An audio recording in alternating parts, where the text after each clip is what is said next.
The rain had been falling since evening, soft but endless, drumming against the tin roof of a small wooden house that stood at the edge of the forest. Inside, Margaret, a 72-year-old widow, sat quietly by the window with a cup of tea in her wrinkled hands. She lived alone now. The nearest neighbor was half a mile away, and the silence of the countryside was something she had grown used to. Until nights like this, when the wind carried sounds she didn't recognize, she set her cup down and listened. Through the rhythm of the rain came something else, a low, muffled sob. It wasn't the cry of an animal. It carried pain, heavy and human. She frowned, grabbed her old umbrella, and opened the creaking door. The cold air stung her face as she stepped into the downpour, boots sinking into the wet soil. The sound grew clearer as she neared the fence. Deep, shuddering breaths, like someone trying not to be heard. Lightning flickered across the sky, and in that brief flash she saw it. A massive, shadowed figure crouched near the corner of her yard. Its shoulders heaved, its head hung low, and its hands, large, dark, and trembling, covered its face. For a moment, Margaret forgot to breathe. It wasn't a man. It wasn't an animal. It was something in between. And it was crying. Margaret stood frozen for several seconds, the rain soaking through her shawl, her heart pounding against her ribs. Every instinct told her to step back, to run inside and lock the door. But something deeper held her there. There was pain in the sound she heard, not threat. She took one slow step forward, then another. The figure didn't move, only shuddered, its breath heavy and broken. The dim porch light reached just far enough for her to see what the lightning had revealed. A body covered in thick, dark hair, matted with mud and rain. Its size was beyond anything human, yet its posture, it was one of despair, not aggression. "Are you hurt?" she asked quietly, her voice nearly drowned by the rain. She didn't know why she spoke. Maybe habit, maybe instinct. The creature shifted slightly, and that's when she saw it. A deep gash across its forearm, dark blood mixing with water and running down into the puddles below. Her old heart ached at the sight. She'd seen that kind of wound before, when her husband had fallen years ago while chopping wood. Without thinking, she took another cautious step closer, umbrella trembling in her hand. "It's all right," she whispered, trying to sound calm, though her voice shook. "You're safe here." The creature slowly lifted its head. The movement was heavy, deliberate. When its eyes met hers, Margaret gasped, not in fear but in sorrow. Those eyes were not wild. They were full of grief, reflecting the same kind of pain she had carried for years. Rain streamed down its face, blending with the tears that fell freely now. The massive creature sniffled once, gone a sound heartbreakingly human, and lowered its gaze again, almost ashamed of being seen this way. Margaret's fear softened completely. She realized she wasn't standing before a monster, but before something broken and lost, just like herself. She whispered one last time, her tone gentle and motherly. "Let me help you." The creature didn't move, but it didn't run either. It just sat there, trembling as the rain continued to fall between them.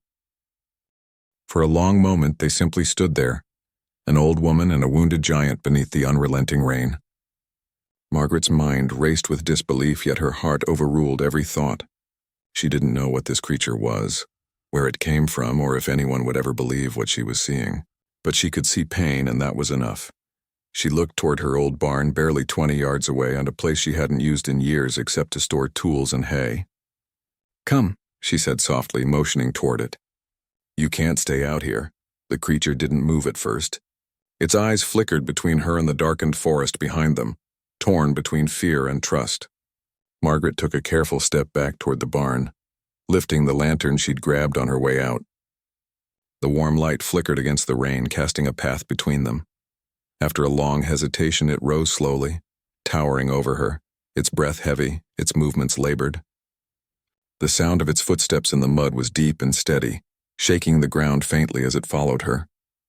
Margaret's hands trembled, but not from fear anymore, from the weight of what she was doing. Inside the barn, the air smelled of wet hay and old wood. Rain drummed hard on the roof, and the wind pushed through the cracks in the walls. She set the lantern on a stool and fetched an old wool blanket from a trunk. "Here," she whispered, draping it across the creature's shoulders. The fabric barely covered half of him, but he accepted it, holding it close. His breathing eased. She noticed the wound again, deep but not fatal. From a rusted tin box, she took a roll of bandage and began to wrap it gently around his arm. He didn't resist. Their eyes met briefly, no words, only a quiet understanding. In that small barn under the sound of the rain, something unspoken passed between them, a fragile trust, born from kindness and pain shared in silence. The barn was dimly lit by the flickering lantern, its glow casting long shadows across the damp floor. The smell of wet hay and earth filled the air. Outside, the storm raged on. The steady drumming of rain on the roof sounded almost like a heartbeat, slow and constant. Inside, two living beings sat in silence, one human, one not, bound together by something neither could explain. Margaret sat on an old stool near the wall, hands folded tightly in her lap. The creature, she still couldn't bring herself to call it anything else, sat across from her, hunched over, its head bowed. Steam rose faintly from its soaked fur as it breathed, slow and deep like someone exhausted from crying. "You're hurt and tired," she murmured, her voice barely above a whisper. "You can rest here for a while." Her words were met with a soft sound, not quite a growl, not quite a sigh. It wasn't anger. It was sorrow. For a long while they sat that way, the rain filling the spaces where words should have been. Then slowly, the creature reached into a small leather pouch hanging from its neck. Its massive hand trembled as it opened the pouch and pulled something out. A small wooden carving worn smooth and cracked down the middle. Margaret leaned closer. It looked like the shape of a smaller creature, a young one perhaps. The realization struck her all at once. She looked back at him, and for the first time his eyes lifted to meet hers. What she saw there made her chest tighten. Grief, raw and bottomless. He wasn't just hurt. He was mourning. Her voice softened even more, motherly and trembling. "You lost someone, didn't you?" He didn't answer, just let out a slow, broken breath, his eyes glistening in the lantern light. Margaret felt tears sting her own eyes. She reached out slightly but stopped short, letting her hand rest on her knee instead. No words could comfort such loss.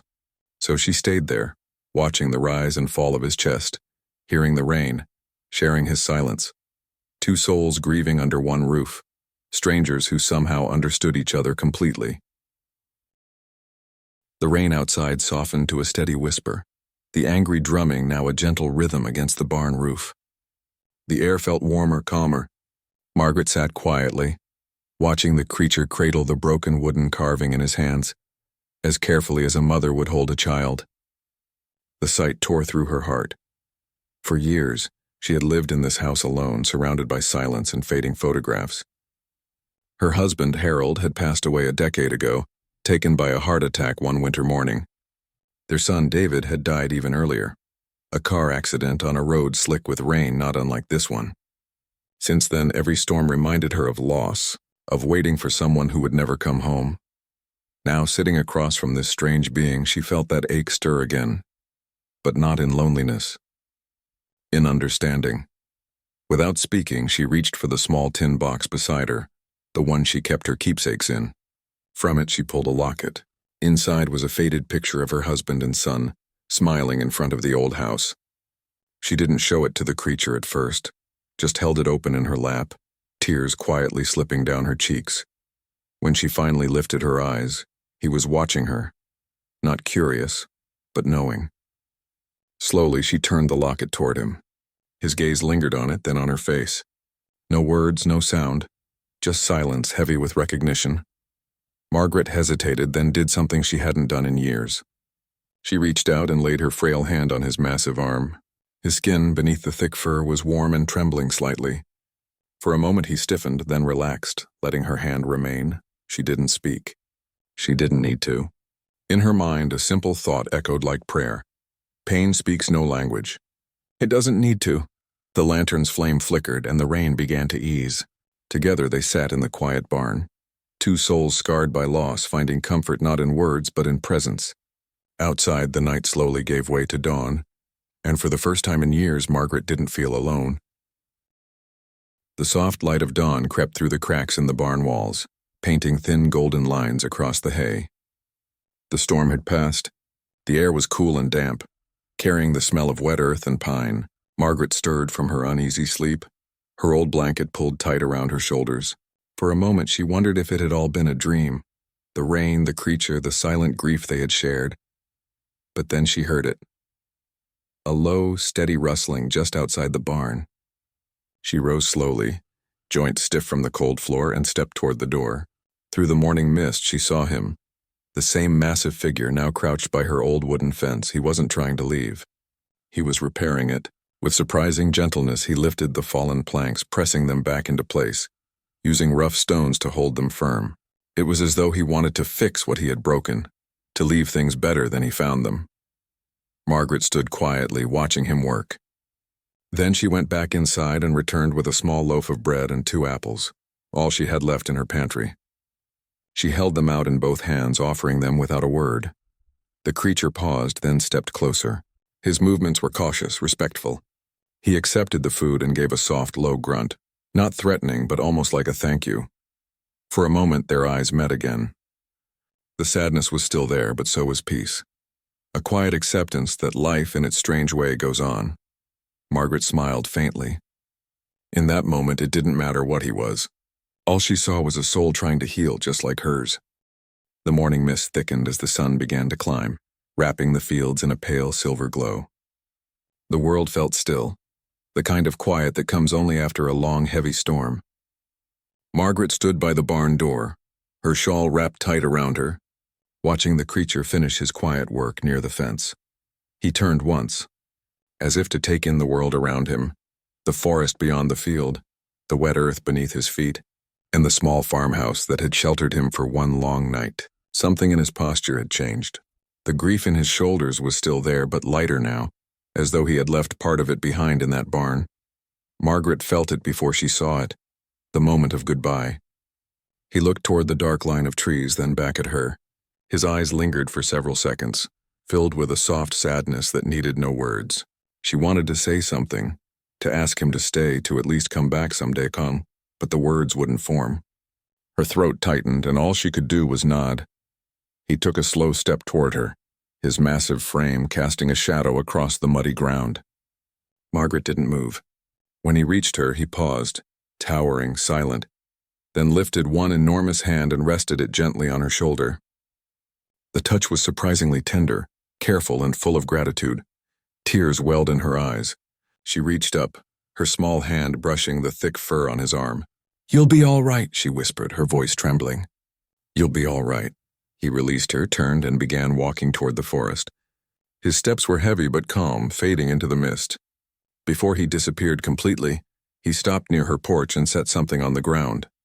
The small wooden carving he had shown her the night before, now repaired, its broken edges smoothed. Margaret pressed a hand to her mouth, her heart aching with both sorrow and peace. She watched as his figure vanished into the fog, swallowed by the trees, until there was nothing left but the sound of birds returning to the morning sky. And in the quiet that followed, the world felt whole again and strangely kind. The days that followed passed quietly, wrapped in the soft stillness of early autumn. The storm was long gone, and the fields around Margaret's home had turned lush and green again. Each morning she took her tea out to the porch, the same place where she used to sit with Harold all those years ago, and looked toward the forest. It had been a week since that night, yet the memory refused to fade. Sometimes she thought she could still hear the faint rustle of heavy footsteps in the distance, or catch the glimmer of movement between the trees. But she knew better. He was gone, back to wherever he belonged. On the small table beside her sat the wooden carving, the one he had left before disappearing into the mist. She'd cleaned it gently, and now it rested beside her teacup like a sacred thing. The broken crack that once split it down the middle had been repaired, smoothed over with care. When she touched it, her fingers traced the new seam, a mark that somehow made it even more meaningful. She didn't tell anyone what had happened. Who would believe an old woman claiming she'd sheltered a weeping creature from the woods? The neighbors already thought she was lonely enough to imagine things, and maybe she thought that was for the best. Some things weren't meant to be shared. They were meant to be felt quietly, deeply alone. Yet she wasn't lonely anymore. That was the part that surprised her most. The house didn't feel as empty. The nights didn't echo the same way. Something inside her had softened. healed in a place she hadn't even realized was still broken. She often found herself whispering a prayer before bed, not to ask for anything, but to give thanks and for the rain for that strange night, and for the brief crossing of 2 wounded lives. Sometimes she imagined him out there, deep in the forest looking at the same sky, and in those quiet moments, she'd smile faintly and think, pain brought us together, but kindness helped us both to keep walking. The forest, the rain, and the silence. They all seemed gentler now, as if the world itself remembered what happened there, and was keeping the secret safe. That evening, as the sky turned gray and the first drops of rain began to fall again, Margaret sat by her window and listened. The soft patter against the glass was gentle this time, not the angry storm of that night, but a calm, steady rhythm. It sounded almost like a heartbeat she had once known. She watched the rain trail down the glass, each drop catching the faint glow of her lamp. The world outside blurred into shapes and shadows, the field, the fence, the edge of the forest, all softened by the mist. Somewhere out there, she imagined him moving through the trees, quiet and watchful, carrying the same peace she now felt. Her hand rested on the small wooden carving beside her cup of tea. The smooth surface was warm from her touch, its repaired seam a reminder that even broken things could be made whole again, just not always in the way we expect. She thought about how strange life could be, how 2 lost souls, so different, could find comfort in one another without a single word spoken, how grief could bridge the gap between worlds. A faint smile curved her lips as she whispered softly to herself. Some tears fall from eyes that look human. Some fall from eyes the world has never seen. The rain grew steadier, wrapping the house in its gentle music. Margaret closed her eyes and let the sound fill the room. The same sound that had once carried sorrow now washed everything clean. In that quiet moment, she felt no fear, no sadness, only gratitude. For the night she could never explain, for the creature the world would never believe, and for the reminder that kindness needs no language at all.